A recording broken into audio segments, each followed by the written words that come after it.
Firstly, Thank you. Ryan, the guy next to you sat in the seat in the twilight of his career nearly last year in an emergency role. And also greats like Kyle Larson and Juan Montoya also previously sat in the seat you're about to take over.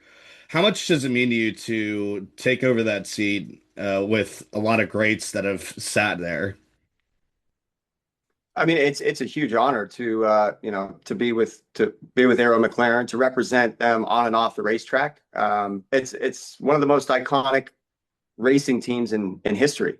It's a full blown powerhouse brand, and obviously that fact is not lost on me. But I'm just focused on the job that I know how to do, working in this building. And yeah, like you said, the fourth car has been a superstar entry for sure. But that also goes with the other guys that are here already, right? The full time drivers.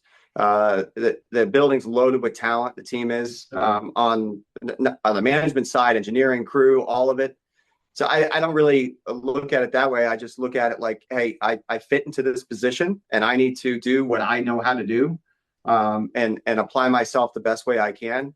I know when I get, when I put the visor down, that'll come naturally for me as it does. And yeah, I'm just, everybody says I'm looking forward to it, but yeah, I can't wait to get started. I know you said this is a multi-year deal. Tony said that, but how longer do you think you'll be able to compete in the Indy 500? I don't even think about that right now. I mean, Mhm. everybody, you get those, you get that question, probably every year for the past 7 or 8. I just, you reevaluate after every 500, and it's situationally dependent. You have to have, I have to understand exactly what preparation's gone into it, the amount of, development work that's gone into it, what my position looks like within that team, within that car that is within that team, and I make a decision based on my past knowledge, and usually it's the right one. And yeah, you also have to obviously have the fire. You have to have every bit of it because you can't go to Indy and be at 99%. You have to be past 100, fully committed. Otherwise, you're doing yourself and everybody else that you're around for a disservice. So I don't even think about that. I'll let you know, maybe July of 26. I'll give you another. And why, to his point, is exactly where he said, why do I say it's a multi-year deal and he will decide? Because I've been in this seat. And if he's 99%, I also don't want to do that to him, but I also don't want to do that to this team that is putting all the effort to win with a fourth car, an extra effort with the guys here building an extra car. So I think it's a pretty good chemistry because we understand exactly what it is. Nobody's going to get offended or like, if you want to run, we're going to make sure we run. If we can run for or whatever reason on our end, he's going to know, and then vice versa. So I think it is a mutual decision, and that's why to put a number a year or as we keep winning, I can assure you we're going to keep coming back. Yeah, we're focused on it now. Awesome. Tony, I have a couple questions for you. With you said that you don't want to be in the stressful situation of maybe having to gear up again. But for Arrow McLaren, is there still openness to having NASCAR superstars like a Connor Zilisch coming up and interested in doing the double? Is there interest in having another double Um, attempt?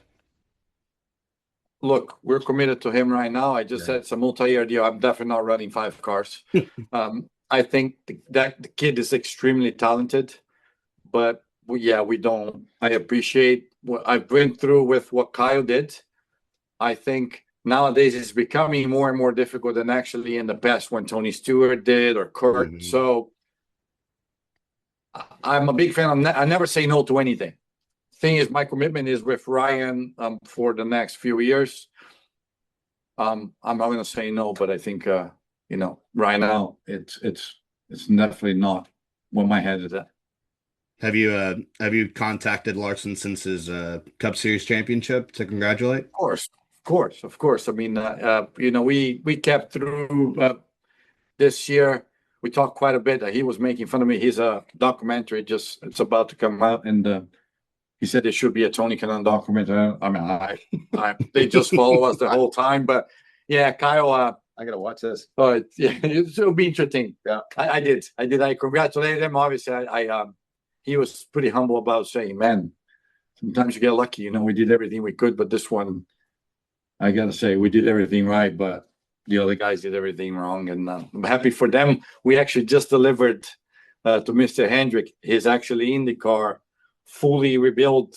It is in the museum, so it was cool to see. And yeah, it was nice. It was nice to see him win. Gentlemen, congrats and good luck on your effort. Thank you. All right, thank you. Steven Stump of Frontstretch.com here. Come back for more great racing videos, and if you like us, don't forget to hit that subscribe button.